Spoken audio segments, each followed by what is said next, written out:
Hello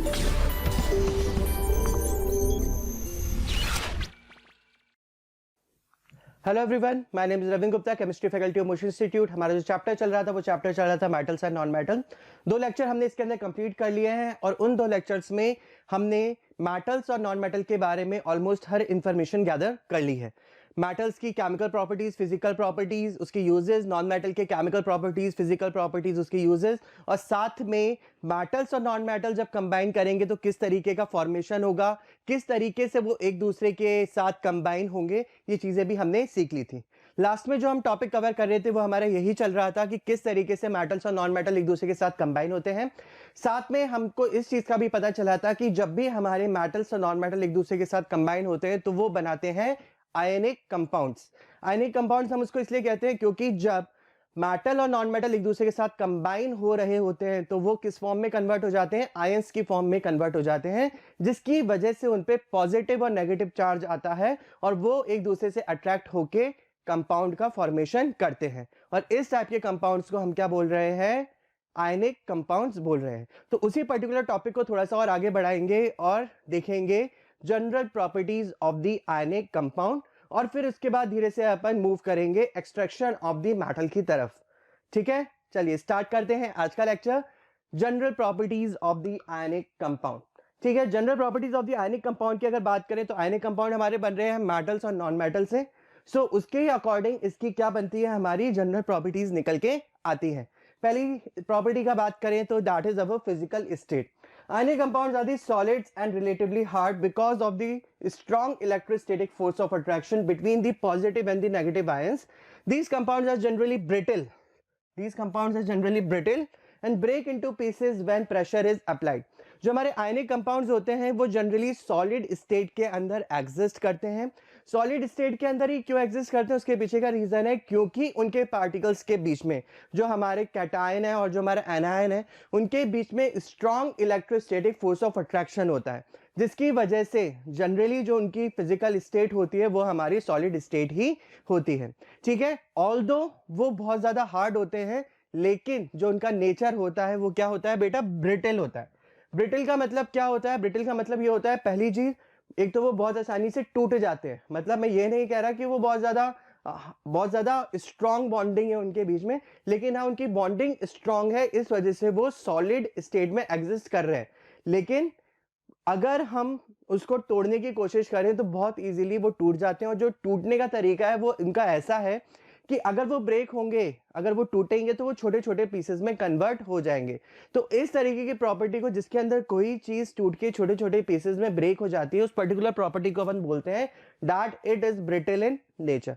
सो जितने भी ionic compounds हैं वो सॉलिड स्टेट में एग्जिस्ट करते हैं। क्यों एग्जिस्ट करते हैं? क्योंकि उनके बीच में इलेक्ट्रोस्टैटिक फोर्स ऑफ अट्रैक्शन होता है जो कि एक तरीके का स्ट्रॉन्ग फोर्स ऑफ अट्रैक्शन है, लेकिन जो उनका नेचर है वो क्या है? ब्रिटल है। ब्रिटल का मतलब जब वो ब्रेक होते हैं तो छोटे छोटे पीसेस में ब्रेक हो जाते हैं।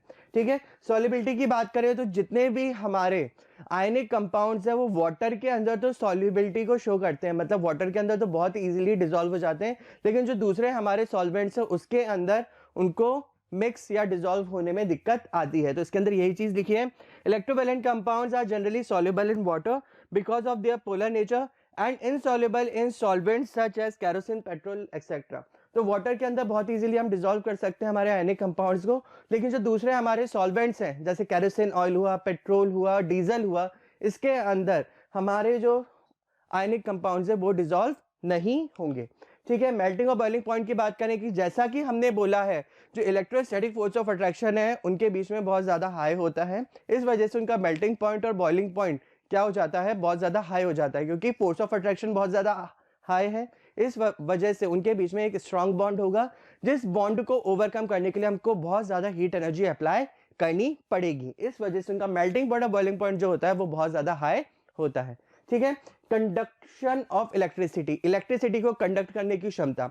अगर हम हमारे आयनिक कंपाउंड्स की बात करें तो जो हमारे आयनिक कंपाउंड्स होते हैं वो अपनी सॉलिड स्टेट के अंदर इलेक्ट्रिसिटी को कंडक्ट नहीं कर सकते, लेकिन हम उसको वाटर के अंदर डिसॉल्व कर लें, दैट इज उसका एक्वस सॉल्यूशन बना लें, या हम उसको मोल्टन स्टेट पे जाएं, जैसे कोई भी हमारा आयनिक कंपाउंड है हम उसको इतना हीट करें कि वो मेल्ट हो जाए, तो या तो वो अपने एक्वस सॉल्यूशन की स्टेट में हो या तो वो अपनी मोल्टन स्टेट में हो, उस पर्टिकुलर स्टेट में जो हमारा आयनिक कंपाउंड है वो इलेक्ट्रिसिटी कंडक्ट करेगा।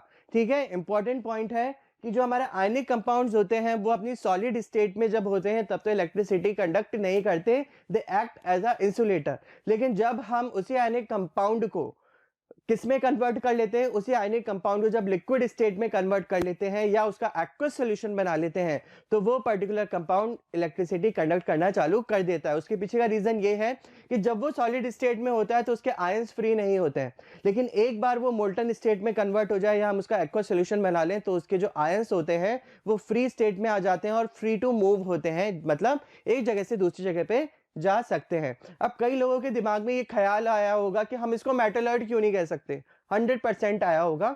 तो बेटा जो मेटलॉइड है हम उसको किस कैटेगरी में डिफाइन करते हैं, एलिमेंट्स की कैटेगरी में डिफाइन करते हैं। ये हमारा क्या है, ये आयनिक हमारा क्या है बेटा, कंपाउंड है। ठीक है, तो वो हमारे जो मेटलॉइड हम डिस्कस करते हैं वो किस केस में करते हैं, वो हमारा केस होता है एलिमेंट्स का। एलिमेंट्स की 3 कैटेगरी है, that is metal, non metal और मेटलॉइड। और जो मेटलॉइड है हमारा वो मेटल और नॉन मेटल दोनों की प्रॉपर्टी शो करता है, वो हमारे क्या है, एलिमेंट्स है। हम यहाँ पे किसकी बात कर रहे हैं, आयनिक कंपाउंड्स की बात कर रहे हैं।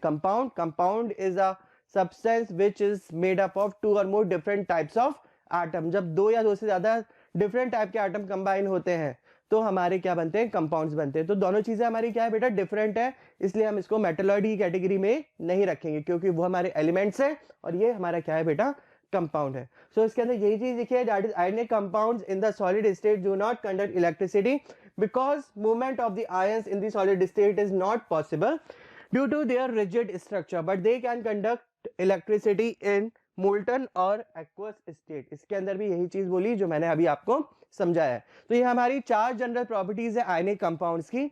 इन प्रॉपर्टीज को हम एक और बार डिस्कस करेंगे जब हम कार्बन एंड कंपाउंड चैप्टर पढ़ेंगे। वहां पे हमारे कोवेलेंट बॉन्डिंग होगी और हम दोनों के अंदर डिफरेंस करेंगे कि how covalent bonding is different from the ionic bonding. तो वहां पे एक और बार डिस्कशन होगा, अभी इतना ही चीज इसमें याद रखिए। तो जो हमारा टॉपिक था वो टॉपिक स्टार्ट हुआ था कि मेटल और नॉन मेटल एक दूसरे के साथ कैसे कंबाइन होते हैं, वो हमने सीखा। उनका कंबाइन होने का तरीका हमने देखा। उसके बाद वो किस टाइप के कंपाउंड्स बनाते हैं, दैट इज आयनिक कंपाउंड बनाते हैं, ये हमको पता चला। और साथ में हमको ये भी पता चल गया कि जो हमारे आयनिक कंपाउंड्स होते हैं उनकी प्रॉपर्टीज क्या होती हैं। तो ये सारी चीजें हमने इस पर्टिकुलर टॉपिक के अंदर देखी हैं जो आपको याद रखनी है, यही सबसे इंपॉर्टेंट चीजें हैं इसके अंदर। ठीक है, चलिए नेक्स्ट टॉपिक पे चलते हैं। नेक्स्ट टॉपिक अब थोड़ा सा हमारा क्या हो जाएगा बेटा, डिफरेंट हो जाएगा। अब हम मेटल्स और नॉन मेटल के जोन से क्या हो गए हैं, बाहर निकल गए हैं। हमारा जो मेन चैप्टर था that is metals and non metal, वो हमारा ऑलमोस्ट यहाँ पे क्या हो जाता है बेटा, ओवर हो जाता है। अब हम जो पढ़ने वाले हैं वो पढ़ेंगे extraction of the metal. Non metal के एक्सट्रैक्शन की बात नहीं करेंगे अपन इस टॉपिक के अंदर। इस पूरे टॉपिक के अंदर अपन जो बात करने वाले हैं वो बात करेंगे हम कि किस तरीके से जो मेटल होता है वो अर्थ क्रस्ट में से हम क्या करते हैं बेटा, एक्सट्रैक्ट करते हैं। जैसे कि फॉर एग्जांपल जो आपके घर के अंदर गेट बना हुआ है दैट इज लोहे का गेट होगा, तो वो जो लोहा है वो एज इट इज तो अर्थ क्रस्ट में से नहीं निकलता होगा। ठीक है, वो एक मिट्टी और पत्थर की फॉर्म में निकलता है जिसको हम क्या करते हैं, प्रोसेस करते हैं और प्रोसेस करके उसे प्योर फॉर्म में कन्वर्ट करते हैं जिससे कि हम और आप उसको क्या कर सकें, इस्तेमाल कर सकें। ठीक है, तो यही सारे प्रोसेस हम या क्या बेसिक प्रोसेस चलता है इस पूरे एक्सट्रैक्शन ऑफ मेटल में, वो हम इस पर्टिकुलर टॉपिक के अंदर देखेंगे। ठीक है, बेसिक प्रोसेस का मतलब क्या है कि ये वाला प्रोसेस तो हम हर एक मेटल के एक्सट्रैक्शन में अप्लाई करते ही करते हैं। उसके कुल 5 स्टेप्स है जो हम इस पर्टिकुलर टॉपिक के अंदर देखेंगे। और जब हम ये टॉपिक पढ़ के फ्री होंगे तब आपके दिमाग में ये चीज तो सेट हो जाएगी कि किस तरीके से जो आप मेटल काम में लेते हो उसको उस स्टेट में पहुंचाने के लिए कितनी मेहनत करनी पड़ती है। जनरली क्या होता है, हमको जो चीजें मिलती हैं एक तरीके से क्या मिलती है बेटा, पकी पकाई मिलती है। ठीक है, जैसे फॉर एग्जांपल आयरन खरीदना है, बाजार में गए आयरन के सरिये खरीद के ले आए। एल्युमिनियम का कुछ खरीदना है तो एज इट इज आप बाजार में जाओगे तो एल्युमिनियम का जो स्ट्रक्चर चाहिए आपको वो मिल जाएगा। कुकर खरीदना है तो कुकर मिल जाएगा। ठीक है, आपको अपनी गाड़ी खरीदनी है तो वो गाड़ी भी मिल जाएगी, वो भी मेटल से बनी हुई होती है। तो फ्रिक्वेंटली हम मेटल को काम में ले रहे हैं, लेकिन हमें ये जानना बहुत जरूरी है, ये पढ़ना बहुत जरूरी है कि किस तरीके से वो पर्टिकुलर मेटल जो है वो हमारे काम में लेने लायक बनाया जाता है, क्या प्रोसेस है उसका, कितनी मेहनत लग रही है और कितने प्रोसेस से हमें उसे गुजारना पड़ता है उस मेटल को बनाने के लिए। जो बड़े बड़े प्लांट्स है वो कंटिन्यूसली कितना ज़्यादा वर्क करते हैं जिससे कि हमारी लाइफ सिंपल हो सके।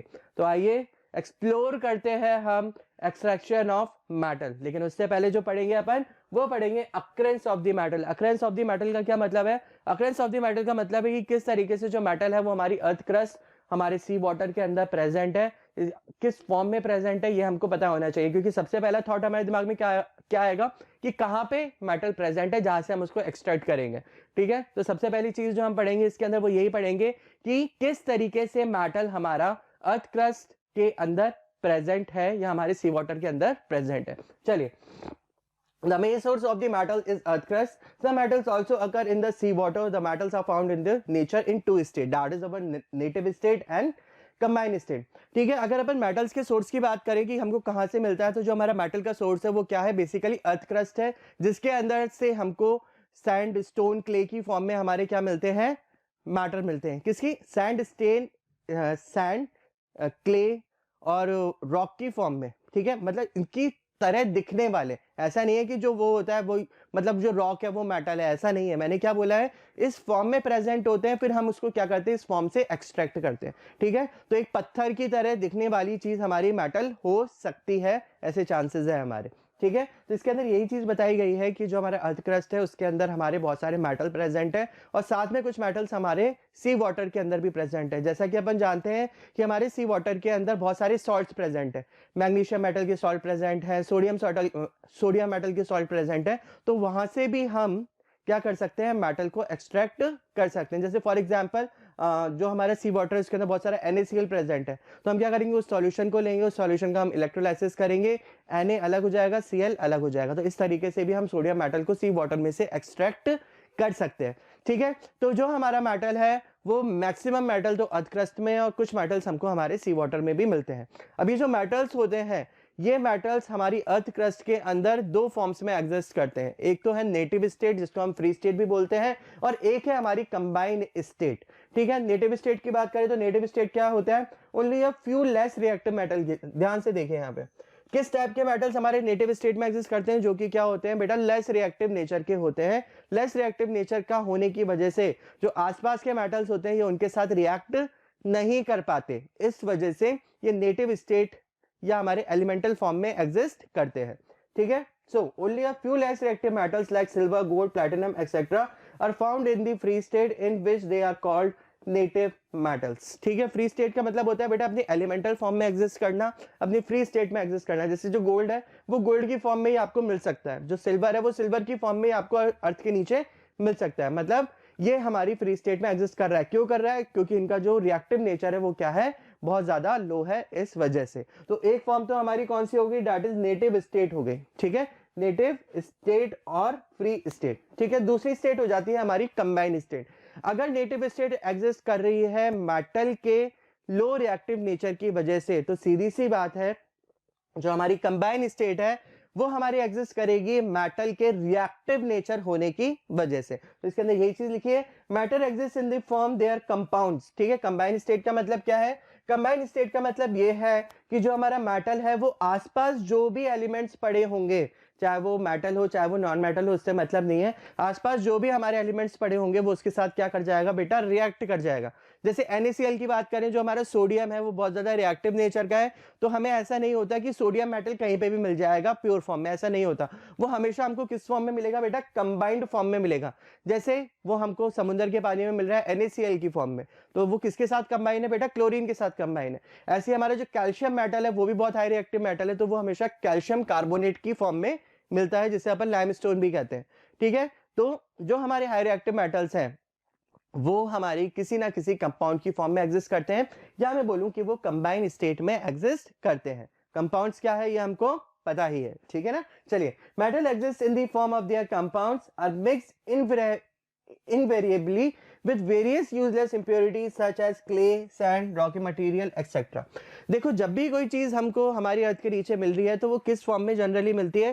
That is clay, sand, Rocky material की फॉर्म में मिलती है। हमको इसके अंदर पहचानना होता है कि इसके अंदर हमारा कितना मेटल प्रेजेंट है, कौन सा मेटल प्रेजेंट है, सारी अपन डिटेल बाद में निकालते हैं। ठीक है, पहले आज जो हमको चीज दिखती है वो हमको एक पत्थर ही दिख रहा होता है, वो हमको एक सैंड ही दिख रही होती है, वो हमको एक क्ले ही दिख रही होती है, जो हम बाद में एनालाइज करके पता लगाते हैं कि इसके अंदर कौन सा हमारा या किस टाइप का मेटल किस फॉर्म में प्रेजेंट है, मतलब अगर मेटल प्रेजेंट भी है तो वो किसके साथ कंबाइन है, और उसके अकॉर्डिंग उसका प्रोसेस होता है।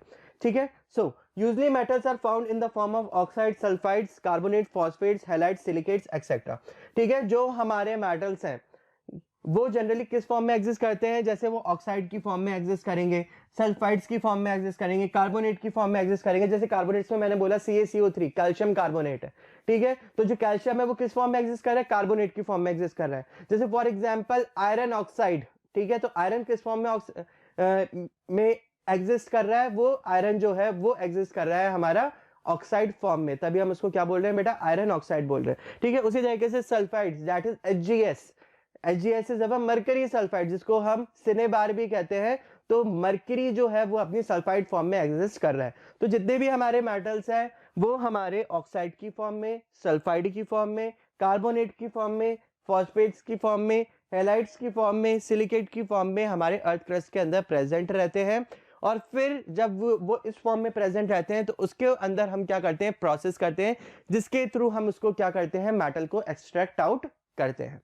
ठीक है, तो ये हमारा एक तरीके का अक्रेंस है कि किस फॉर्म में हमारा जो मेटल है वो अर्थ क्रस्ट या सी वाटर के अंदर प्रेजेंट होता है। ठीक है, तो यहाँ पे हमने क्या पढ़ी, दो स्टेट्स पढ़ी, दैट इज नेटिव और कंबाइंड स्टेट। दोनों का मतलब आपको समझ में आ गया होगा, और कौन सा मेटल किस फॉर्म में एग्जिस्ट करेगा वो भी आपको समझ में आ गया होगा। ठीक है, अपन किस तरीके से पहचान सकते हैं, जैसे हमने एक पढ़ी थी रिएक्टिविटी सीरीज हमारी, तो रिएक्टिविटी सीरीज के अंदर जो हमारे हाई और मॉडरेट रिएक्टिव मेटल है वो तो हमारे कंबाइंड स्टेट में एग्जिस्ट करेंगे। ऑन दी अदर हैंड जो हमारे लो रिएक्टिव मेटल्स हैं वो हमारी नेटिव स्टेट में एग्जिस्ट करेंगे।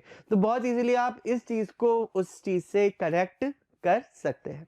ठीक है, चलिए आगे बढ़ते हैं। कुछ इंपॉर्टेंट टर्म जो हमको याद रखनी है उसके बारे में पढ़ लेते हैं। That is the naturally occurring form of metal combined state in combined state is known as mineral. ठीक है, उस पर्टिकुलर रॉक को या उस पर्टिकुलर सैंड को हम मिनरल की कैटेगरी में रखेंगे जिसके अंदर हमें आशा हो कि मेटल प्रेजेंट है। मतलब उस टाइप के रॉक्स और उस टाइप के हमारे सैंड जिसके अंदर हमको पता चले कि इसमें मेटल प्रेजेंट है, उस पर्टिकुलर रॉक को या उस पर्टिकुलर सैंड को हम क्या बोलेंगे बेटा, मिनरल बोलेंगे। तो the naturally occurring form of metal is combined state is known as mineral. ठीक है, जो नेचुरली अकरिंग हमारे रॉक्स हैं या नेचुरली अकरिंग मेटल है जो कि कंबाइंड स्टेट में प्रेजेंट है, हम उसको किस कैटेगरी में रखते हैं, मिनरल्स की कैटेगरी में रखते हैं। ठीक है, ध्यान से देखना जो भी अपन यहाँ पे पढ़ रहे हैं, क्योंकि कई बार कंफ्यूजन हो जाता है किसमें, मिनरल्स और ओर में। क्यों कंफ्यूजन होता है अभी पता चल जाएगा। ये क्या बोल रहा है, those naturally occurring mineral which are economically suitable for commercial extraction of metal are known as ore. उस टाइप के मिनरल्स जिसके अंदर से हम मेटल को एक्सट्रैक्ट करते हैं जिससे कि हम उस पर्टिकुलर चीज से फायदा कमा सकें जो कमर्शियली हमारे लिए बेनिफिशियल हो, उस पर्टिकुलर रॉक को या उस पर्टिकुलर मिनरल को हम किस कैटेगरी में रखते हैं, ओर्स की कैटेगरी में रखते हैं। इस वजह से हम क्या बोल सकते हैं, thus every ore is a mineral but every mineral is not an ore. ठीक है, तो ये कंफ्यूजन क्रिएट करने वाली लाइन है लेकिन बहुत इंटरेस्टिंग है और साथ में हमको ये हमेशा याद भी रखनी है। क्या है ये लाइन, ये लाइन ये है कि जितने भी हमारे ओर्स होते हैं उसको हम मिनरल कहेंगे, लेकिन जितने भी हमारे मिनरल्स हैं हम उनको ओर्स नहीं बोल सकते। ऐसा क्यों बोला गया है, देखो यहाँ पे, thus every ore is a mineral. ठीक है, जितनी भी ओर्स हैं वो हमारी मिनरल की कैटेगरी में तो आएंगे, क्योंकि मिनरल्स हम किस टाइप के रॉक्स को बोल रहे हैं या किस टाइप के मटेरियल को बोल रहे हैं जिसके अंदर थोड़ा सा भी मेटल प्रेजेंट हो। ठीक है, तो जितनी भी ओर्स है हमारी वो मिनरल की कैटेगरी में आती है, लेकिन जितने भी हमारे मिनरल्स हैं हम उसे ओर नहीं बोल सकते। क्यों नहीं बोल सकते, क्योंकि ओर्स हम उस टाइप के मिनरल्स को ही बोलेंगे जिसके अंदर से अगर हम मेटल को एक्सट्रैक्ट कर रहे हैं तो वो हमारे लिए क्या हो, बेनिफिशियल हो। या मैं ये भी बोल सकता हूं कि मिनरल की ओर्स हम उस टाइप के मिनरल्स को बोलेंगे जिसके अंदर मेटल सफिशिएंट अमाउंट में प्रेजेंट हो।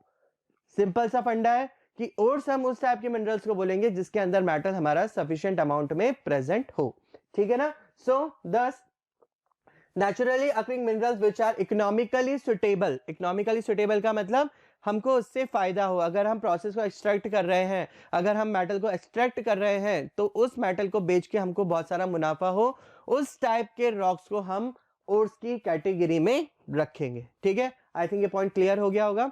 नेक्स्ट पॉइंट की तरफ बढ़ते हैं, that is the rocky and the earthy impurities like clay sand generally associated with the ore are called gangue और मैट्रिक्स। ठीक है, जितनी भी अर्थी इंप्योरिटीज होती है हमारे किसके अंदर, ओर्स के अंदर, उसको हम क्या बोलते हैं बेटा, गैंग बोल सकते हो, GNGUE, या उसको मैट्रिक्स भी बोल सकते हो, जो भी आपकी सुविधा है उसके हिसाब से आप बता सकते हो।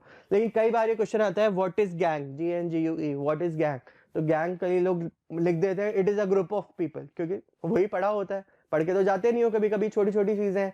ठीक है, तो बहुत ध्यान से इन चीजों को पढ़ना। Gang is not a group of people in this topic, that is our extraction of metal. It is a impurity which is present in the ore. ठीक है, और ये जो impurities होती है हम इनको क्या बोलते हैं, एक तरीके से earthy impurities बोलते हैं। earthy impurities का मतलब होता है that is the impurities in the form of rocks, sand, clay, etc. ठीक है, चलिए नेक्स्ट में जाते हैं, that is our extraction of the metal. अब अपन आते हैं हमारे मेन टॉपिक पे जो हम पढ़ने वाले थे। दैट इज, अब हमको पता चल गया है, क्या पता चल गया है, दैट इज कि हमारा मेटल किस फॉर्म में एग्जिस्ट कर रहा है अर्थ के अंदर। ठीक है, दैट इज नेटिव स्टेट और कंबाइंड स्टेट, और किस तरीके से कौन सा रॉक या कौन सा हमारा मिनरल है जिसमें से हम मेटल को एक्सट्रैक्ट करेंगे, दैट इज जिसमें से मेटल एक्सट्रैक्ट किया जाता है उनको हम बोलते हैं बेटा ओर्स। ठीक है, तो हमको अब ये पता चल गया है कि हमारी ओर्स है जिससे हम मेटल को एक्सट्रैक्ट करेंगे। सो हम अब हमारी ओर्स लेके यहाँ पे आ गए हैं। अब ओर्स के साथ क्या करेंगे अपन, डिफरेंट टाइप के प्रोसेस क्या करेंगे, अप्लाई करेंगे, जिससे कि हम उसमें मेटल को एक्सट्रैक्ट कर सकें। सो वो वाला जो प्रोसेस है, दैट इज कौन सा प्रोसेस, जिसके अंदर हम ओर्स से मेटल को एक्सट्रैक्ट करते हैं, वो पर्टिकुलर प्रोसेस हमारा क्या कहलाता है बेटा, मेटलर्जी कहलाता है।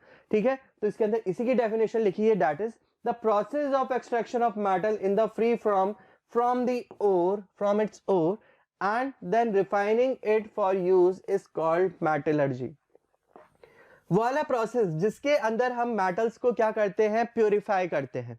ठीक है, प्यूरिफाई करने के बाद किसमें से एक्सट्रैक्ट, उस टाइप के प्रोसेस जिसके अंदर हम क्या करते हैं, मेटल को प्यूरिफाई करते हैं। किस तरीके से प्यूरिफाई करते हैं, हम मेटल को एक्सट्रैक्ट करते हैं ओर में से और फिर उसको रिफाइन करते हैं जिससे कि हम उसका प्रॉपर यूज ले सकें या हम मेटल को प्योर फॉर्म में कन्वर्ट कर सकें। वो पर्टिकुलर प्रोसेस हमारा क्या कहलाता है, मेटलर्जी प्रोसेस कहलाता है। और ये जो हमारा मेटलर्जी प्रोसेस है इसके अंदर हमारे बहुत सारे स्टेप्स इन्वॉल्व होते हैं। मतलब ऐसा नहीं है कि मेटलर्जी एक प्रोसेस है, इसके अंदर एक सिंपल स्टेप है, नहीं, इसके अंदर बहुत सारे स्टेप्स हैं जिसको हम वन बाय वन करते हैं जिससे कि हमारा जो मेटल है वो हमारा प्योर फॉर्म में कन्वर्ट हो सके।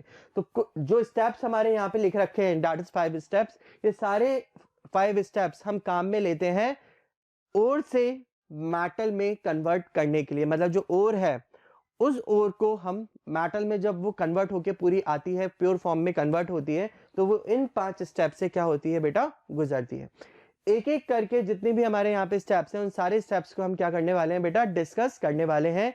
एक एक स्टेप्स को आप बहुत ध्यान से देखिए। दिखने में लग रहा होगा कि बहुत ज्यादा मतलब कॉम्प्लेक्स है, बहुत ज्यादा डिफिकल्ट है, लेकिन ऐसा नहीं है। एक बार पढ़ेंगे एक बार में ये समझ में आ जाएगा, क्योंकि स्टेप्स के अंदर कुछ नहीं है, जो हम हमारी डे टू डे लाइफ में करते हैं वही सारी चीजें हैं, वही सारी चीजें हमको देखने के लिए मिल रही है। ठीक है, तो एक एक करके जो हमारे स्टेप्स हैं हम उनको डिस्कस करेंगे। एक बार स्टेप्स के बारे में पढ़ लेते हैं। जो पहला स्टेप लगेगा वो हमारा लगेगा crushing and grinding of the ore. Crushing और ग्राइंडिंग सुना ही होगा, नाम से ही पता चल रहा है हम क्या कर रहे हैं, क्रश कर रहे हैं, मतलब उसको तोड़ रहे हैं, और ग्राइंड कर रहे हैं मतलब उसको पाउडर की फॉर्म में कन्वर्ट कर रहे हैं। कंसंट्रेशन और enrichment of the ore. Concentration of the ore का मतलब है कि किस तरीके से हम ओर्स को क्या कर रहे हैं, एक्सट्रैक्ट आउट कर रहे हैं, इंप्योरिटीज को सेपरेट आउट कर रहे हैं। ठीक है, उसके बाद conversion of the concentrated ore into oxide. जो कंसंट्रेटेड ओर है हम उसको किस फॉर्म में कन्वर्ट करेंगे, फिर ऑक्साइड की फॉर्म में कन्वर्ट करेंगे। ठीक है, उसके बाद reduction of the oxide ore into the impure matter. उसके बाद जो हमने ऑक्साइड की फॉर्म में ओर कन्वर्ट की है उसमें से हम क्या करेंगे, ऑक्सीजन को रिमूव करेंगे। जब हम इस ऑक्सीजन को रिमूव करेंगे तो हमारे पास ऑलमोस्ट हमारा स्टेप तक 95% जो मेटल है वो हमारा प्योर फॉर्म में आ चुका होगा। जो हमारा 95% प्योर मेटल है उसको हम फिर क्या करेंगे, ऑलमोस्ट 100% या अप्रॉक्स 100% प्योर में कन्वर्ट करेंगे with the help of fifth step that is our refining of the impure metal. ठीक है, तो जो हमारा ओर है वो इन 5 प्रोसेस से गुजर के प्योर फॉर्म में कन्वर्ट हो जाएगा, दैट इज प्योर मेटल में कन्वर्ट हो जाएगा। तो एक एक करके सारे स्टेप्स को देखेंगे। चलिए स्टार्ट करते हैं। That is our first step, crushing and grinding of ore. So, first step is crushing and grinding of ore. That is, most of the ore in the nature occur as a big rock. ठीक है, crushing और grinding करने की जरूरत क्यों पड़ी? Crushing और grinding करने की जरूरत इसलिए पड़ी क्योंकि जो मैक्सिमम हमारी रॉक्स, मैक्सिमम जो हमारा मेटल है वो ओर्स की फॉर्म में प्रेजेंट है, और जो हमारा ओर्स है वो बिग रॉक की फॉर्म में प्रेजेंट है, मतलब बड़े बड़े पत्थर की फॉर्म में वो प्रेजेंट है। तो उन बड़े पत्थर का तो अपन प्रोसेस नहीं कर सकते, तो उन बड़े बड़े पत्थरों को हम पहले तो छोटे छोटे टुकड़ों में कन्वर्ट करते हैं, फिर उन छोटे छोटे टुकड़ों को हम पाउडर की फॉर्म में कन्वर्ट करते हैं। और उसके लिए जो मशीनें लगती हैं हमारी वो बहुत बड़ी बड़ी होती हैं, बहुत ज़्यादा स्ट्रांग होती है और बहुत रिस्की भी होती है, क्योंकि उनके अंदर हम पत्थर पीसते हैं। ठीक है, इमेजिन कर सकते हो आप कि पत्थर पीसना कितना डिफिकल्ट टास्क है, जो हमारी ये मशीन्स करती हैं, जिनके बारे में अभी अपन बात करेंगे। ठीक है, तो फर्स्ट पॉइंट में यही लिख रहा है that most of the ores in nature occur as a big rock. ठीक है, बिग रॉक की फॉर्म में एग्जिस्ट करते हैं। ठीक है, they are broken into small pieces with the help of crushers. सबसे पहला जो स्टेप है वो स्मॉल पीसेस में कन्वर्ट करते हैं हम उन बिग रॉक्स को। किसकी हेल्प से? जो मशीन हमारी सबसे पहले काम में आ रही है वो है हमारी क्रशर्स। ठीक है, क्रशर की हेल्प से। उसके बाद these pieces are then reduced to fine powder, that is, यहाँ पे तो हमारी क्रशिंग हो गई। ठीक है, यहाँ पे हमारी क्या हो रही है बेटा? ग्राइंडिंग हो रही है। ग्राइंडिंग होने का क्या मतलब है बेटा? ग्राइंडिंग करने का मतलब है पाउडर की फॉर्म में कन्वर्ट करना। नहीं, मम्मी ग्राइंड करती तो है, चटनी बनाती है, तो चटनी में क्या करती है? जो हमारी धनिया लिया, मिर्ची लिया और उसको क्या कर दिया? ग्राइंड कर दिया। ग्राइंड करने की वजह से वो एक थिक पेस्ट में कन्वर्ट हो जाती है। मतलब जो चीजें पहले हमारी रॉ फॉर्म में थी या बहुत स्टेबल एक स्ट्रक्चर था, हमने उस सारे स्ट्रक्चर को एक सिंपल फॉर्म में कन्वर्ट कर दिया, दैट इज पाउडर की फॉर्म में कन्वर्ट कर दिया। तो वही सेम चीज हमारी यहाँ पे भी हो रही है। ग्राइंडिंग का मतलब वहां पे कुछ और यहाँ पे कुछ और नहीं है।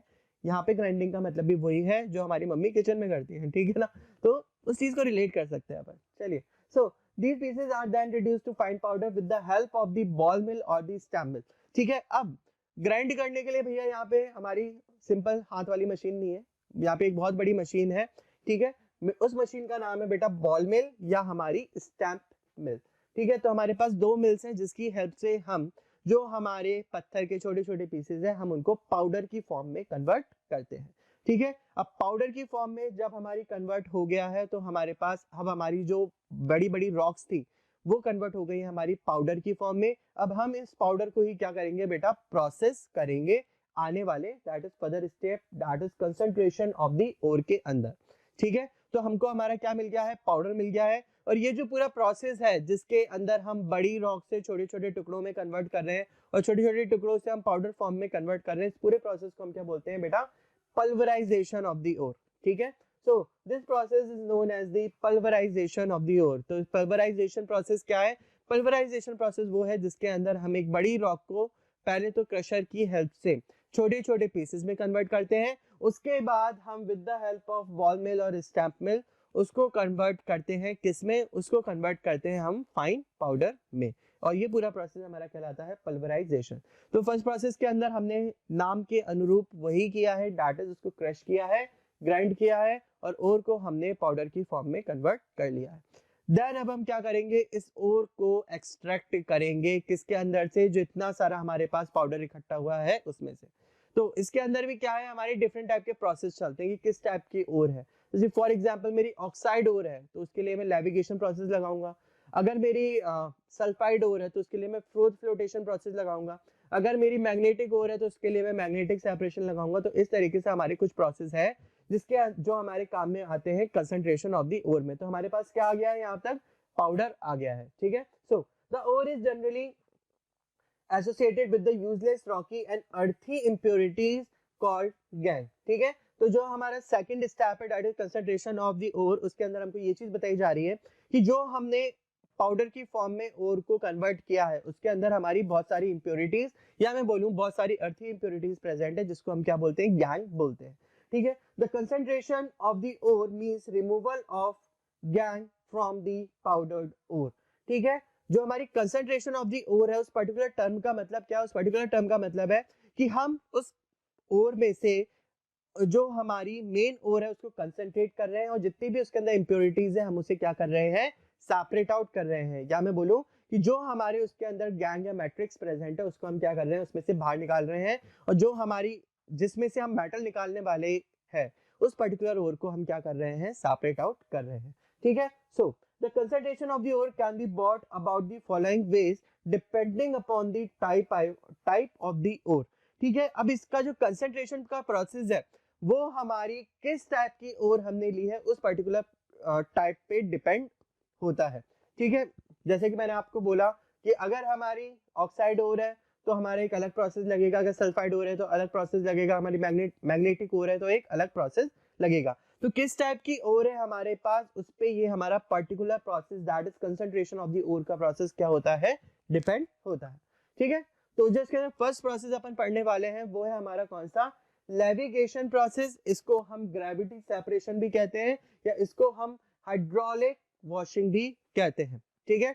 ये जो प्रोसेस है ये बहुत ही सिंपल प्रोसेस है। ठीक है। ये वाला प्रोसेस हमारी मम्मी हमारी किचन में करती है। ठीक है। इस तरीके से मैं आपको समझाता हूँ, बहुत अच्छे से समझ में आएगा। जैसे फॉर एग्जाम्पल आपकी मम्मी के पास है चावल और जो चावल के अंदर हस्क प्रेजेंट होती है वो, ठीक है। तो हस्क का मतलब हिंदी को में बोलते हैं बेटा भूसा होता है। ठीक है। तो अब अगर मुझे चावल और भूसे को सेपरेट आउट करना है तो मैं क्या टेक्निक लगाऊंगा? हमारे पास दो टेक्निक्स हैं। एक तो है हैंड पिकिंग टेक्निक जिसके अंदर से हम चावल को अलग बीनेंगे और हस्क को अलग बीनेंगे।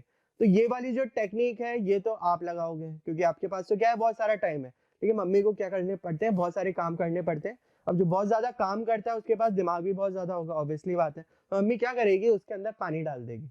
पानी क्यों डालेगी? पानी इसलिए डालेगी क्योंकि जो हमारे राइस के पीसेस है, जो हमारा राइस है वो तो क्या होगा बेटा? भारी होगा तो बॉटम में सेटल डाउन हो जाएगा। On the other hand mummy ने दिमाग लगा लिया कि जो हस्क है, जो हमारा भूसा है, जो हमारे उसके छोटे छोटे पीसेस प्रेजेंट है वो लाइट इन वेट है हमारे राइस के कंपैरिजन में। तो वो क्या करेंगे? पानी के ऊपर फ्लोट करेंगे। ऊपर की पानी की लेयर निकालते ही जितने अभी उसके अंदर हस्क प्रेजेंट है वो सारा उसमें क्या निकल जाएगा बेटा? बाहर निकल जाएगा क्योंकि हस्क सारा पानी के ऊपर फ्लोट कर रहा होगा। ठीक है। तो आई थिंक ये टेक्निक आपको पता ही होगी, आपने देखी होगी और यही सेम टेक्निक हम काम में ले रहे हैं किसके अंदर? लेविगेशन, ग्रेविटी सेपरेशन या हाइड्रोलिक वॉशिंग के अंदर। ठीक है। टेक्निक पता चल गई। अब इसके अंदर कैसे अप्लाई हो रहा है वो अपन देख लेते हैं। That is the impure ore is washed with the water. ठीक है। जो हमारी इम्प्योर ओर है वो हम किससे क्या क्या कर रहे हैं? वाटर से वॉश कर रहे हैं। ठीक है। impurities being light get carried away with the stream while being heavy settles at the bottom। वही चीज जो मैंने अभी बताई वही चीज इसमें लिखी है कि जो हमारी impurities होती हैं क्योंकि वो लाइट वेट होती हैं तो जो वाटर की स्ट्रीम बाहर निकल रही होती है उसमें से वो क्या हो जाती है बेटा? फ्लो अवे हो जाती है, फ्लोट आउट हो जाती है। ठीक है। ऑन दी अदर हैंड जो हमारी हैवी चीज है दैट इज जो हमारी ओर है वो बॉटम में जाके क्या हो जाती है बेटा? सेटल डाउन हो जाती है। ठीक है। This method is based upon the difference in densities of the ore particles and the impurities. ठीक है। याद रखना कि जो हमारा लेविगेशन प्रोसेस है या जो हमारा हाइड्रोलिक वॉशिंग है या जो हमारा ग्रेविटी सेपरेशन है ये किस प्रिंसिपल पे काम कर रहा है? इसका प्रिंसिपल है दैट इज जो हमारी ओर्स है और जो हमारी इंप्योरिटीज है उनकी डेंसिटी में डिफरेंस है। डेंसिटी का मतलब एक चीज भारी है और एक चीज क्या है बेटा? हल्की है। इंप्योरिटीज हमारी इसके अंदर क्या होती है बेटा? हल्की होती है तो वो वाटर के ऊपर फ्लोट करती है और जो हमारा ओर होता है वो भारी होता है तो वो बॉटम में जाके क्या हो जाता है बेटा? सेटल डाउन हो जाता है। इस वजह से, इस पर्टिकुलर रीजन की वजह से हम इसे with the help of hydraulic washing क्या कर सकते हैं? सेपरेट आउट कर सकते हैं। तो इसका प्रिंसिपल याद रखना that is different in densities of the ore particles and impurities. ठीक है। अब ये प्रोसेस होता कैसे इसको भी देख लेते हैं। देखो यहाँ पे ये हमारा पूरा सेटअप है। किसका पूरा सेटअप है? हमारा हाइड्रोलिक वॉशिंग का या लेविगेशन या ग्रेविटी सेपरेशन का। ठीक है। किस तरीके से है? यहाँ पे हमारे एक हॉपर है जिसके थ्रू हम पाउडर्ड ओर को क्या कर रहे हैं बेटा? डाल रहे हैं। किसके अंदर? ये पर्टिकुलर टैंक के अंदर। इस टैंक का जो हमारा अरेंजमेंट है वो कुछ इस तरीके का है। यहाँ से हम वाटर का इनलेट कर रहे हैं। ठीक है। वाटर हमारा इसके अंदर भरता जा रहा है। ठीक है। अब यहाँ से हम क्या कर रहे हैं, पाउडर्ड ओर को डाल रहे हैं, ठीक है। जैसे हम पाउडर्ड ओर को इसके अंदर डालेंगे, क्योंकि इसके अंदर वाटर प्रेजेंट है, क्योंकि हमारी जो ओर है उसका वेट ज्यादा है, वो तो बॉटम में जाके सेटल डाउन हो जाएगी। ऑन द अदर हैंड जो हमारी इम्प्योरिटीज हैं, क्योंकि उसकी डेंसिटी ओर के कंपैरिजन में हल्की है, तो वो क्या होगी, वाटर के ऊपर फ्लोट करना चालू कर देगी। अब वाटर का जो हमारा ऊपरी हिस्सा है, वहां पे हमने क्या लगा दिया है, एक आउटलेट लगा दिया है, जिससे कि जो ऊपर की लेयर है वाटर की, वो कंटिन्यूसली मेरी क्या होती रहे, रिमूव होती रहे। और जब वो ऊपर की वाटर की लेयर रिमूव होगी, तो वो अपने साथ जितनी भी इंप्योरिटीज प्रेजेंट है उसको भी अपने साथ वॉश आउट करके ले जाएगी। तो सारी इंप्योरिटीज अपर लेयर में वॉश आउट हो जाएंगी और हमको बॉटम में सारा हमारा ओर मिल जाएगा, जिसको हम इस पर्टिकुलर आउटलेट से क्या करेंगे, बाहर निकाल लेंगे। यहाँ से कंटिन्यूस वाटर की सप्लाई जा रही है और ये प्रोसेस हमारा कंटिन्यूस चलता रहता है। दैट इज ऊपर से पाउडर डोर गिरती रहती है with the help of hopper, ठीक है। वाटर की सप्लाई यहाँ से कंटिन्यूस जाती रहती है और जो है वो बॉटम में सेटल डाउन होता रहता है, और जो हमारी इंप्योरिटीज हैं वो ऊपर फ्लोट होके इस पर्टिकुलर आउटलेट से क्या निकलती रहती है, कंटिन्यूसली बाहर निकलती रहती है। तो यहाँ पे हमको हमारा कंसंट्रेटेड ओर मिल जाता है, ठीक है। एक और चीज जो याद रखनी है इसके अंदर, जनरली ये वाला जो मेथड्स है हम ऑक्साइड ओर के लिए काम में लेते हैं। कौन सी ओर के लिए, दैट इज अवर ऑक्साइड ओर के लिए, ठीक है। याद रखना, इंपॉर्टेंट पॉइंट है, ठीक है। तो लेविगेशन प्रोसेस, हाइड्रोलिक वॉशिंग हम जनरली किसके लिए काम में लेते हैं, दैट इज अवर ऑक्साइड ओर के लिए काम में लेते हैं। तो ये हमारा प्रोसेस है, ठीक है। तो ऑक्साइड ओर को अगर कंसंट्रेट करना है तो with the help of hydraulic washing, levigation या ग्रेविटी सेपरेशन प्रोसेस हम उसको एक्सट्रैक्ट कर सकते हैं। दूसरे प्रोसेस पे चलते हैं। दूसरा प्रोसेस है हमारा froth flotation process. Froth flotation process के अंदर क्या है, इसको बहुत ध्यान से समझिए, ठीक है। पहली चीज जो इसके अंदर हमको याद रखनी है कि फ्रोथ फ्लोटेशन प्रोसेस हमारी काम में आती है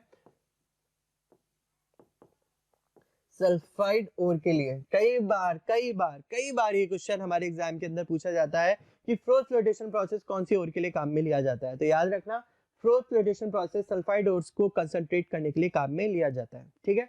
अब ये प्रोसेस किस तरीके से काम करता है, स्टेटमेंट पढ़ेंगे उसके बाद देखेंगे।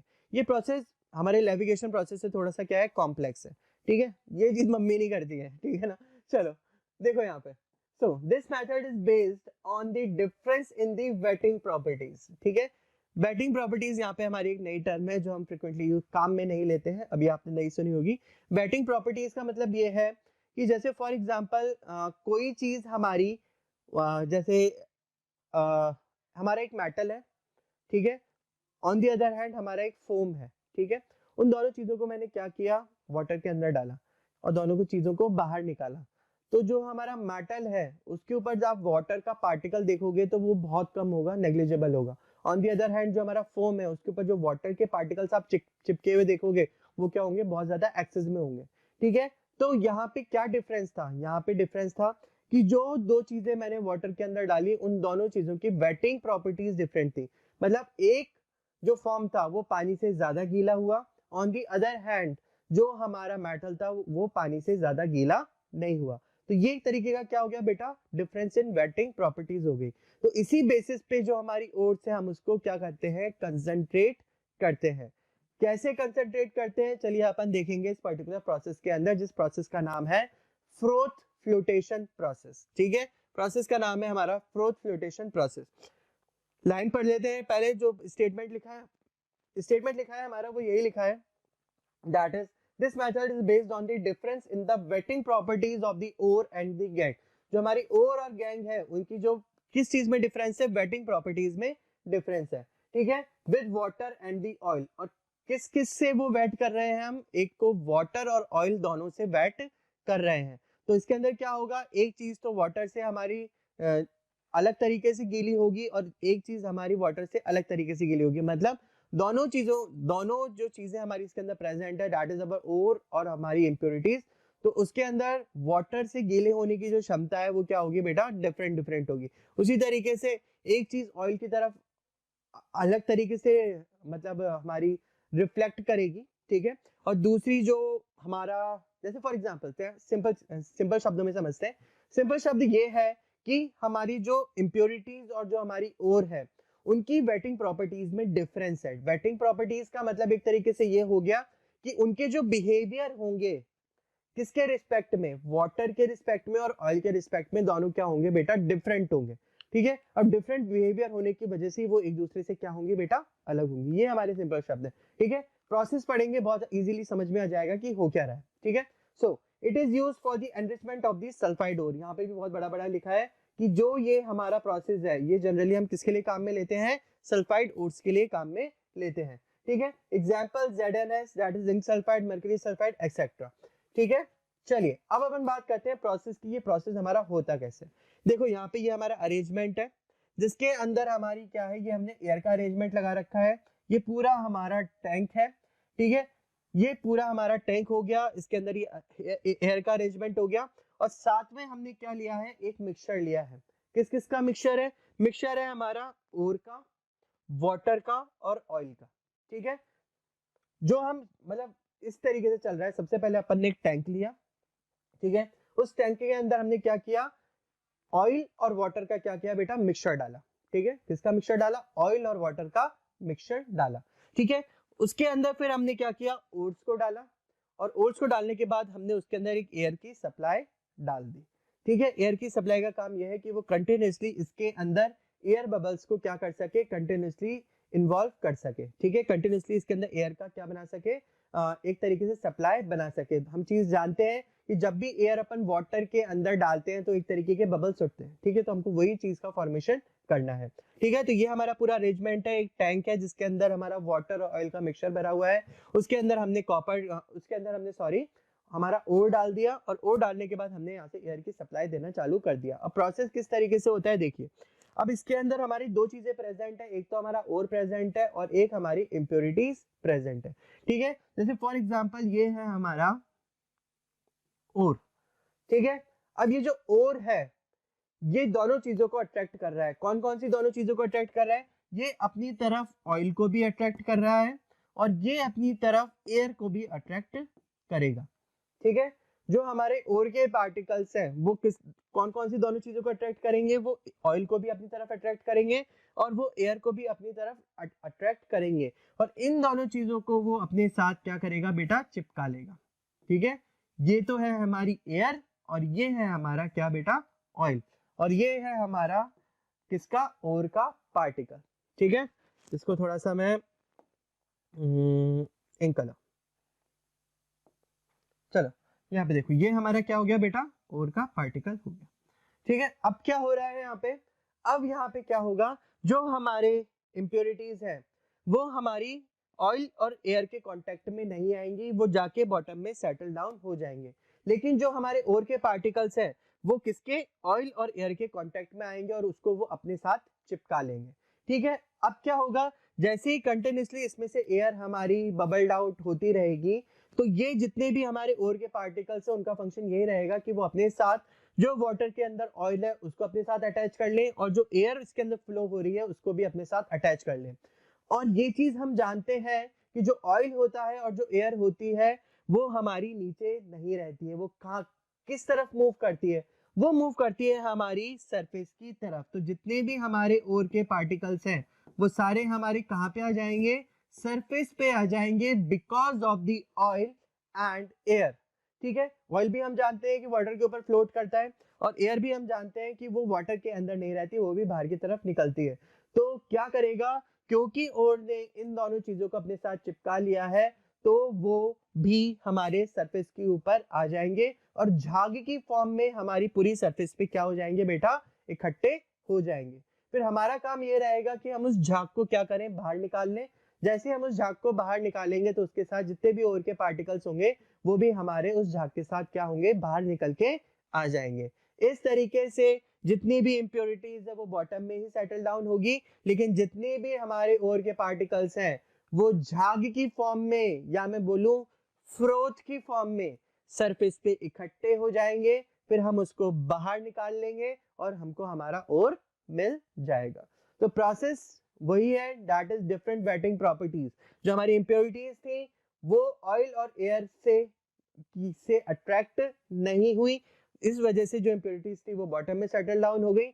ऑन दी अदर हैंड जो हमारे ओर्स के पार्टिकल थे वो हमारे ऑयल से क्या हुए, अट्रैक्ट हुए जो हमारे ओर्स के पार्टिकल्स थे उन्होंने ऑयल और एयर दोनों को अपनी तरफ खींचा और वो उस वजह से हमारे सरफेस की तरफ मूव कर गए। जब वो सरफेस की तरफ मूव करे तो उन्होंने फ्रोथ का फॉर्मेशन किया और हमने उस फ्रोथ को एक्सट्रैक्ट किया और इस तरीके से हमको हमारा ओर मिल गया।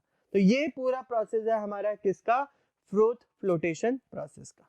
ठीक है, चलिए आगे बढ़ते हैं नेक्स्ट प्रोसेस की तरफ, that is our magnetic separation. नाम से ही पता चल रहा है कि हम इसके अंदर उस टाइप की ओर्स को एक्सट्रैक्ट करेंगे जिनके अंदर मैग्नेटिक प्रॉपर्टीज प्रेजेंट होंगी। ठीक है, याद रखना मैग्नेटिक सेपरेशन के अंदर हम उस टाइप के ओर्स को एक्सट्रैक्ट करेंगे जिसके अंदर क्या होंगी, हमारी मैग्नेटिक प्रॉपर्टीज प्रेजेंट होंगी। तो स्टेटमेंट में यही लिखा है, this method is based on the difference in the magnetic properties. ठीक है, मैग्नेटिक प्रॉपर्टीज के अंदर डिफरेंस होना चाहिए, मतलब जो पर्टिकुलर ओर है वो तो हमारी मैग्नेटिक नेचर की हो, ऑन द अदर हैंड जो हमारा इसके अंदर इंप्योरिटी प्रेजेंट है वो हमारी नॉन मैग्नेटिक नेचर की हो। फॉर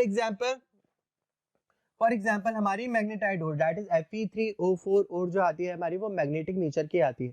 ठीक है, प्रोसेस एकदम सिंपल है, ये हमारा उसका डायग्राम है। दैट इज पाउडर डोर हम इसके अंदर डालते हैं और ये जो हमारा रोलर होता है, ये हमारा जो रोलर है ये मैग्नेटिक रोलर है। ठीक है, मतलब ये कोई भी मैग्नेट से अट्रैक्ट होने वाली चीज को अपनी तरफ अट्रैक्ट करेगा।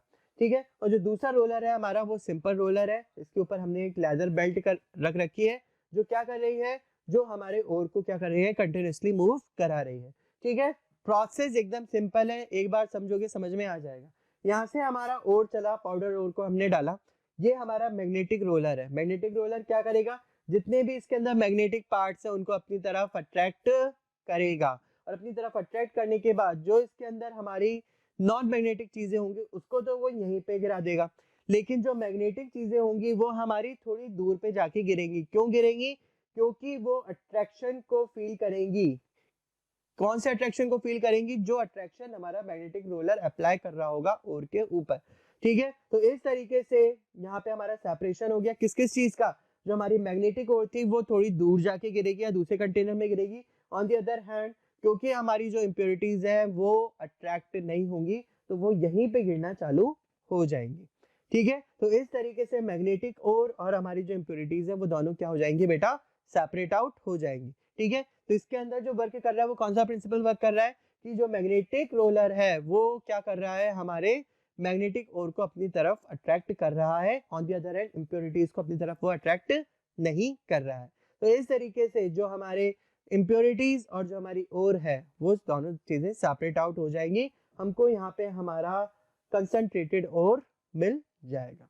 ठीक है, तो इस तरीके से ये हमारे 3 फिजिकल प्रोसेस हैं जिसके थ्रू हम ओर्स को क्या करते हैं, कंसंट्रेट करते हैं। ऑन दी अदर हैंड अगर इन 3 फिजिकल प्रोसेस से काम नहीं हुआ तो फिर हम केमिकल प्रोसेस की तरफ चलते हैं जहाँ पे हम केमिकल्स को अप्लाई करके ओर्स को कंसंट्रेट करते हैं।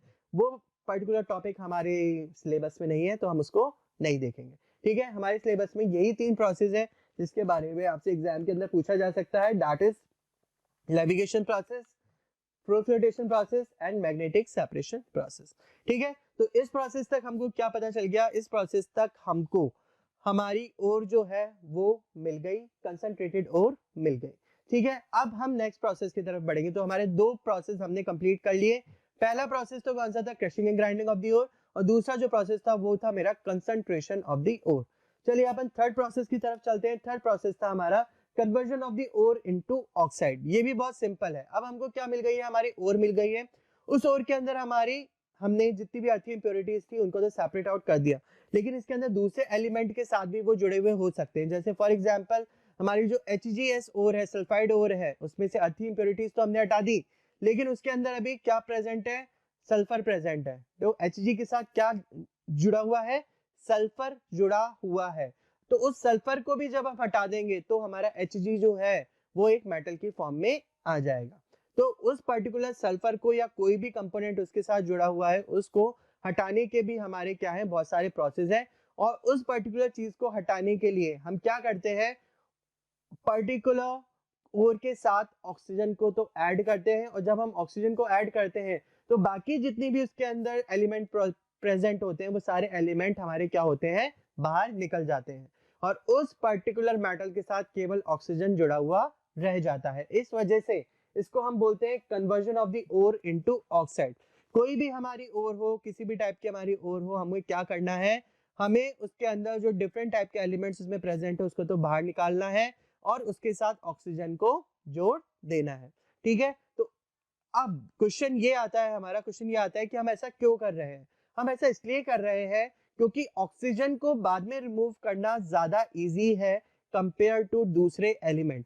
ठीक है, अगर हमने उस पर्टिकुलर जो जिस भी मेटल को, जैसे फॉर एग्जांपल हमारा कैल्शियम है, ठीक है, कैल्शियम के अंदर हमारे कैल्शियम कार्बोनेट प्रेजेंट है, दैट इज CaCO3।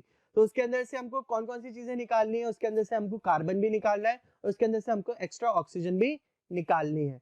तो हम क्या करेंगे, कार्बन और जो एक्स्ट्रा ऑक्सीजन है उसको तो निकाल देंगे और एक ऑक्सीजन उससे जुड़ा हुआ रह जाएगा। उसी तरीके से जब हम जो हमारी जो सल्फाइड ओर्स है उसको भी हम जब ऑक्साइड की फॉर्म में कन्वर्ट करेंगे तो उसमें हम क्या करेंगे, जो हमारा सल्फर है उसको हम निकाल देंगे और उसके साथ क्या जोड़ देंगे, ऑक्सीजन जोड़ देंगे। हम ऐसा क्यों कर रहे हैं, क्योंकि ऑक्सीजन को रिमूव करना ज्यादा इजी है कंपेयर टू दूसरे एलिमेंट से। इस वजह से हम किसी भी एलिमेंट के साथ ऑक्सीजन को ऐड करते हैं और फिर उसको रिमूव करते हैं। मतलब ये उस तरीके का प्रोसेस है कि अगर आपको स्क्रू खोलना है तो अगर आपके पास पेचकस है तो बहुत इजीली आप स्क्रू खोल लोगे। ठीक है, ऑन दी अदर हैंड अगर आप उस स्क्रू को चम्मच से खोलने की कोशिश करोगे तो ज्यादा मेहनत करनी पड़ेगी।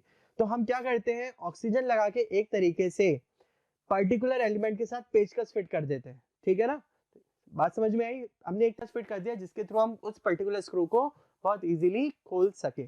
ठीक है, तो ये कुछ इस तरीके का ही प्रोसेस है जिसके अंदर हम प्रोसेस को क्या कर रहे हैं, सिंपल कर रहे हैं।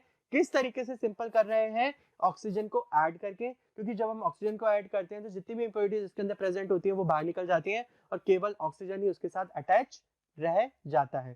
फिर बहुत इजीली हम उस ऑक्सीजन को भी क्या कर सकते हैं, बाहर निकाल सकते हैं with the help of reduction process. जो इसका क्या होता है बेटा, नेक्स्ट स्टेप है।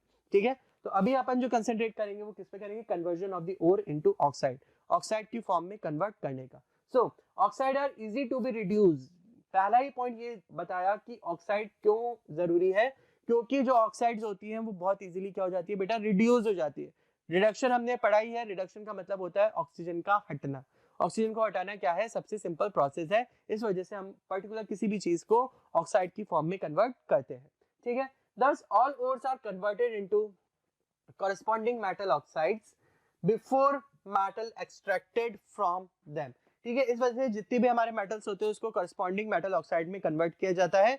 कब कन्वर्ट किया जाता है, जब हम उसमें से मेटल को एक्सट्रैक्ट कर रहे होते हैं उससे जस्ट पहले। ठीक है, there are two methods for the conversion of the ore into the corresponding metal oxide।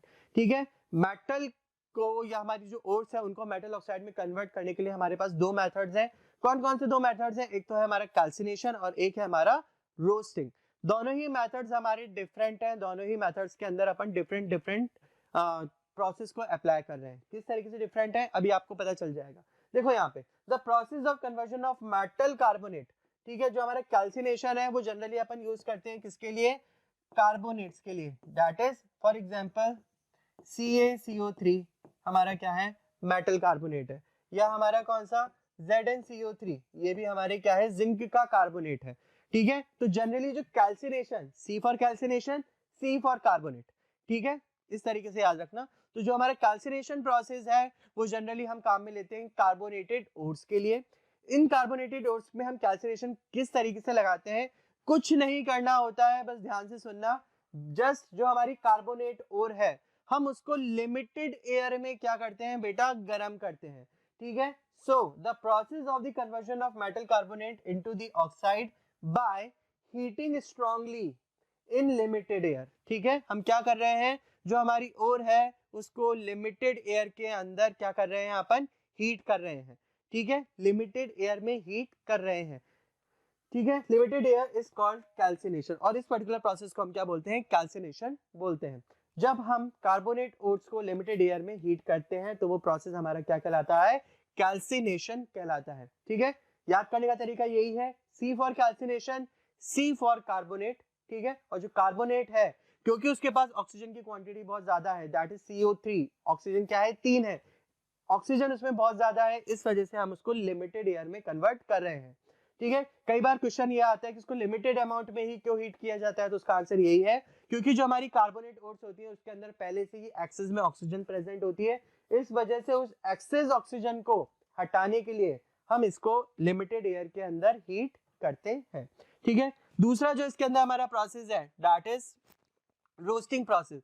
Roasting process just हमारा कैल्सिनेशन से क्या है, अपोजिट है। किस तरीके से अपोजिट है, दैट इज जो हमारा कार्बोनेट है हम उसके अंदर क्या कर रहे हैं, लिमिटेड एयर में हीट कर रहे हैं। लिमिटेड एयर में हीट करने की वजह से वो ऑक्साइड फॉर्म में कन्वर्ट हो रहा है और कार्बन डाइऑक्साइड गैस उसमें से क्या हो रही है, हमारी बाहर निकल रही है। लेकिन जब हम रोस्टिंग की बात करते हैं तो रोस्टिंग के अंदर जो हम हमारी ओर को हीट करते हैं वो किस फॉर्म में करते हैं, एक्सेस एयर की फॉर्म में करते हैं, ठीक है। मतलब उसके अंदर जो एयर की सप्लाई होती है वो क्या होती है, एक्सेस होती है।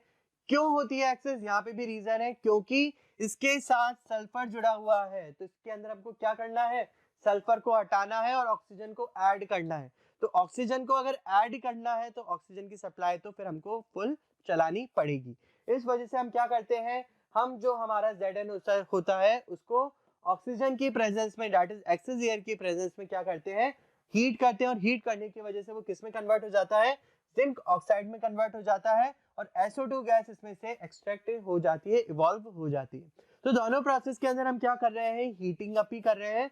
लेकिन जो हमारा कैल्सिनेशन प्रोसेस है उसके अंदर जो अपन हीट कर रहे हैं वो लिमिटेड अमाउंट ऑफ एयर में हीट कर रहे हैं। ऑन दी अदर हैंड जो हमारा रोस्टिंग का प्रोसेस है उसके अंदर जो हम सल्फाइड्स ओर को हीट कर रहे हैं वो एक्सेस एयर की प्रेजेंस में कर रहे हैं। तो इसके अंदर याद रखना कि जो रोस्टिंग प्रोसेस है उसके लिए वो हमारी मेटल सल्फाइड्स, जो हमारे सल्फाइड्स ओर होती है उसके लिए काम में लिया जाता है और इसके अंदर जो ओर को हीट किया जाता है वो एक्सेस एयर में किया जाता है, ठीक है। सो इसके अंदर भी क्या हो रहा है, जब हम हमारे ओर्स को एक्सेस एयर में हीट कर रहे हैं तो वो ऑक्साइड फॉर्म में और उसमें से SO2 इवॉल्व हो जाती है और हमको यहाँ पे हमारा ऑक्साइड मिल जाता है, ठीक है। तो दोनों केसेस के अंदर हमारे ऑक्साइड ही मिल रहे हैं। यहाँ पे भी ऑक्साइड मिल गया और ये जो हमारे यहाँ पे भी हमको क्या मिला है, ऑक्साइड मिला है। तो दोनों प्रोसेस के थ्रू हमको ऑक्साइड्स ही मिल रहे हैं। लेकिन थोड़ा सा अंतर है कि जो हमारा कैल्सिनेशन है उसके अंदर हमारी लिमिटेड एयर और जो हमारी रोस्टिंग है उसके अंदर हमारी एक्सेस एयर के थ्रू अपन हीट करते हैं, ठीक है। लास्ट में देख लीजिए जो हमारा डिफरेंस है इन दोनों के बीच में, ये the ore is heated in the presence of air, वही चीजें हैं। कैल्सिनेशन की बात करें तो the ore is heated in the absence of air या limited amount of the air, ठीक है। दूसरा जो पॉइंट है, it is used to convert sulphide ore, जो हमारा रोस्टिंग प्रोसेस है उसके लिए हम सल्फाइड ओर को काम में लेते हैं या सल्फाइड ओर्स के लिए हम रोस्टिंग प्रोसेस लगाते हैं। On the other hand it is used to convert carbonates ore, जो हमारा कैल्सिनेशन प्रोसेस है वो हम कार्बोनेट्स ओर के लिए काम में लेते हैं। प्रोसेस समझ में आ गया है, आई थिंक आपको प्रोसेस समझ में आ गया है तो इसका तरीका भी समझ में आ जाएगा और आप बहुत इजीली इसको डिफरेंशिएट भी कर सकते हैं, ठीक है। यहाँ पे मैंने सिंपलीफाइड फॉर्म में या टेबल की फॉर्म में लिख दिया जिससे कि कंफ्यूजन ना हो, क्योंकि कई बार बच्चे कंफ्यूज हो जाते हैं, पता नहीं क्यों कंफ्यूज होते हैं। सिंपल सी चीजें हैं, बस उनको अच्छे से दिमाग में याद रखना है। सो अब तक अपन ने 3 स्टेप्स देख लिए हैं, कौन कौन से, crushing and grinding of the ore, concentration of the ore and conversion of the ore into oxides. ये 3 प्रोसेस हमने देख लिए हैं। जो बाकी के 2 स्टेप्स हैं वो हम नेक्स्ट क्लास के अंदर स्टार्ट करेंगे। तो इस लेक्चर के अंदर इतना ही रखते हैं क्योंकि बहुत ज्यादा हो गया है, बहुत ज्यादा हमने ये चीजें इसमें पढ़ ली हैं। नेक्स्ट लेक्चर के अंदर बाकी 2 स्टेप्स के साथ अपन स्टार्ट करेंगे। सो इस लेक्चर में इतना ही। Thank you, have a nice day. So students, like the video, subscribe the Motion Foundation channel and share the video as much as you can because खुशियां और ज्ञान बांटने से ही बढ़ता है। Thank you, have a nice day.